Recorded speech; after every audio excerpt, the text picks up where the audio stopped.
오늘 분할 상장한 SK텔레콤, SK스퀘어 얘기하겠습니다. 우리 부장님과는 금요일부터 해서 우리가 수차례 얘기하기 때문에 오늘 결과를 보고 이제 얘기를 할 거기 때문에 사실은 염정 팀장님은 SK텔레콤이랑 스퀘어 이제 분할 상장하는 거에서 어떤 뷰를 가지고 계셨는지 궁금해요. 먼저 좀 듣고. 우리 부장님 오늘 말씀하실 거 아니세요? 우린 다 이제 했고. 네. 네네네. 염정 팀장이 어떨까? 어쨌든 중요한 SK텔레콤 분할 상장이기 때문에 그럼요. 있을 거 아니에요. 네. 그리고 이제 관심이 많죠. 그러니까. 네. 관심이 많았는데. 새로운 뷰를 좀 듣고 싶어. 우리는 많이 얘기했거든요. 저 못 들었는데. 네, 좀 더 얘기해 드릴게요. 텔레콤과 리바이벌 안 해요. 스퀘어 중에서 어떤 거예요? 그럼 어디로? 당연히 스퀘어죠. 지금 스퀘어 주식이 어떻게 될 것이냐? 네, SK텔레콤 어떻게 될 것이냐? 저는 당연히 저도 스퀘어인데요.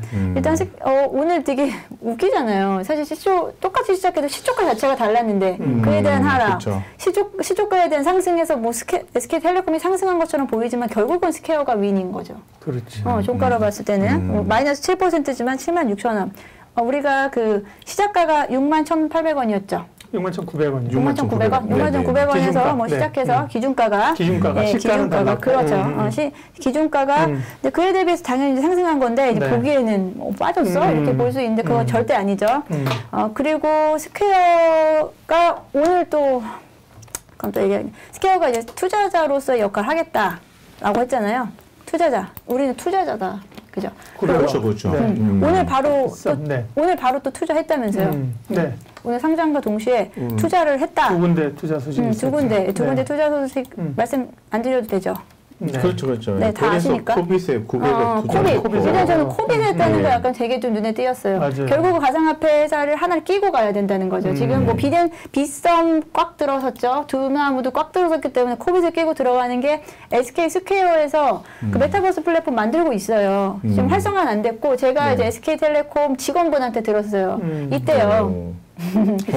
플랫폼 있는데 개발자한테 제가 들은 건데 본인들은 아직까지는 이제 일반 대중이라기보다 B2C 이제 기업의 이프렌드 얘기하시는 거 아니에요? 메타버스 플랫폼 이프렌드. 그렇죠. 이프렌드인 것 같아요. 이제 거기서 계속 공간 구축을 해주고 있대요. 기업들이 요청을 하면 그런 식으로 지금 세력을 확장하고 있는 것 같고 결국은 이렇게 만들어졌을 경우에 지금 실제로는 메타버스 초창기에 뭐였어요? 제페토였잖아요. 제페토가 그렇게까지 힘을 받지는 못하고 있어요. 그럼 네이버 올라가셔야 되는데 NFT 메타버스 관련주로 네이버는 안 오르고 있고 뭐 사실 지금 엉뚱한 것만 다 오르고 있고 근데 SK텔레콤도 그에 대한 준비를 하는데 저는 이제 그 코인 가상화폐에 투자를 했다는 것 자체가 분명히 또 거기서 나오는 시너지를 기대를 하기 때문에 나온 거라고 생각해서 당연히 SK스퀘어 쪽을 저는 더 좋게 보고요. SK텔레콤은 그냥 안정적으로 뭐 가져갈 수는 있겠다라고 하지만 뭐 지금의 시장의 화두는 성장성이에요.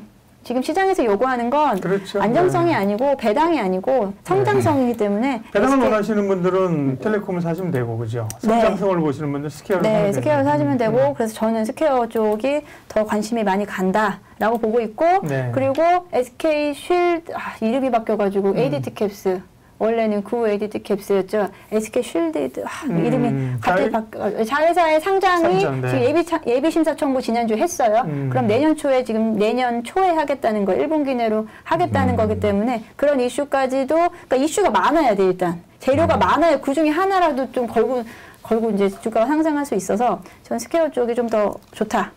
오늘 장이 안 좋아서 이제 이 정도로 그래도 마감을 했으니 좀 가격을 봐가면서 사봐도 나쁘지 않겠다라고 생각합니다. 네. 맞나요? 부장님? 우리 뭐 먹고 안 먹고 어디십니까? 우리가 한 얘기가 맞느냐? 그렇죠. 우리도 이제 워낙에 저 SK텔레콤에 대해서 그러니까 정답은 없어요. 정답은 없는데 방향성이 맞죠. 그 말씀이 맞죠. 그래서 텔레콤과 스퀘어 얘기를 곽영 부장님도 지금 시점에서 오늘 이제 우리가 장 흐름을 봤잖아요. 어쨌든 결과를 본 거고 염 팀장님 말씀하신 것처럼 착시가 있다. 스퀘어는 7% 밀린 것 같고 텔레콤은 예를 들면 뭐 8% 오른 게 아니다. 기준가로 얘기하면 그 얘기도 하셨는데 그 이후에 이제 전략을 어떻게 가져가야 되는 거예요? 텔레콤이랑 스퀘어 부장님. 큰 그림을 보고 투자하시는 게 맞아요. 오늘 뭐 잘 아시는 것처럼 SK텔레콤하고 SK스퀘어에 대해서 뭐 동일한 내용을 또 다른 각도로 말씀을 드릴 건데 회사 분할할 때는 어떤 등락이 엇갈림이 나왔지 않습니까? 자, 그럼 먼저 흐름부터 좀 보자. 다시 한 번 얘기하지만은 SK텔레콤이 마이너스로 출발을 했는데 마이너스 한 14%까지도 거의 갔었는데 다시 플러스로 돌아선 것은 일종의 저평가와 배당 메리트예요. 그래서 그런 부분이 나왔기 때문에 SK텔레콤이 가격 싸다라고 해서 가는 건 올라온 건데, SK텔레콤이 향후에 해야 하는 비즈니스가 뭐냐면 기존과 동일해요. 유무선 통신 사업을 비롯한 사업 부분을 영위하는 회사가 SK텔레콤이에요. 새로운 사업이 더 추가로 되는 건 아니에요. 그러면은 SK텔레콤에 대해서는 배당 메리트를 봐야 되는데, 오늘 시장 상황이 핑계 삼아 얘기를 하면은 너무 저평가된 국면에서 시초가가 형성이 됐다는 게 오늘 상승의 주요 내용입니다. 내용이고, SK스퀘어 같은 경우에는 오늘 시가 형성된 부분이 어떻게 보면은 적절하다라고 볼 수도 있어요. 시가 형성이 적절하다 볼 수 있는데, 아까 말씀을 하신 것처럼, 우리 염정 팀장님 말씀하신 것처럼 현재 지금 국내 최초로 가상자산 거래소 코빗에 약 900억 원 정도 투자를 했지 않습니까? 2대 주주로 오른과 동시에 카카오 계열 랩토 자회사이자 업계 최고의 3D 디지털 휴먼 제작 기술을 보유한 온마인드 메타버스 얘기하는 거예요. 그러니까 그 메타버스에 그러니까 요 관련된 온마인드의 지분을 40% 인수하는 두 가지를 했다는 거죠. 가상화폐와 거래소 인수와 그리고 메타버스 경쟁력을 갖춘 경우가 됐기 때문에 누가 SK스퀘어가, 그래서 SK스퀘어가 이런 부분에 대한 가치를 더 반영을 시키고 SK하이닉스의 지분 가치를 더 반영을 시키고 한다면은 할인율을 조금 더 해소시킬 수 있다는 거죠.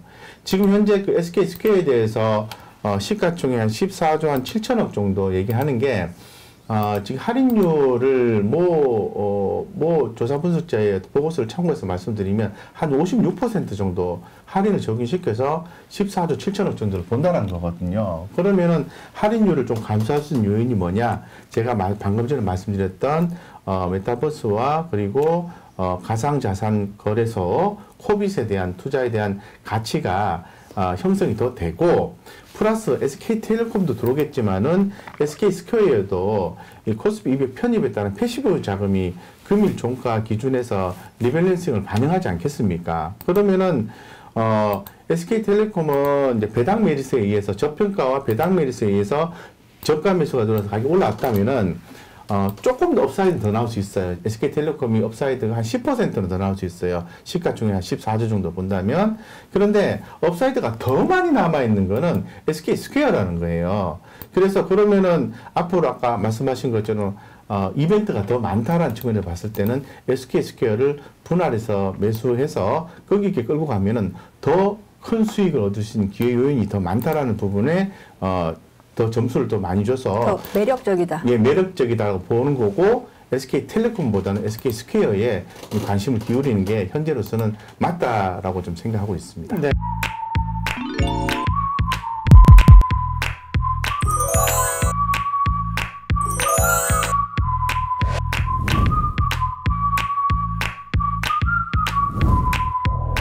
개인 투자자를 위한 진실된 방송 한국증권TV가 구독자 여러분을 새롭게 찾아갑니다. 확 바뀐 한국증권TV의 다양한 콘텐츠를 직접 경험해보세요. 한국증권TV에서 만나요.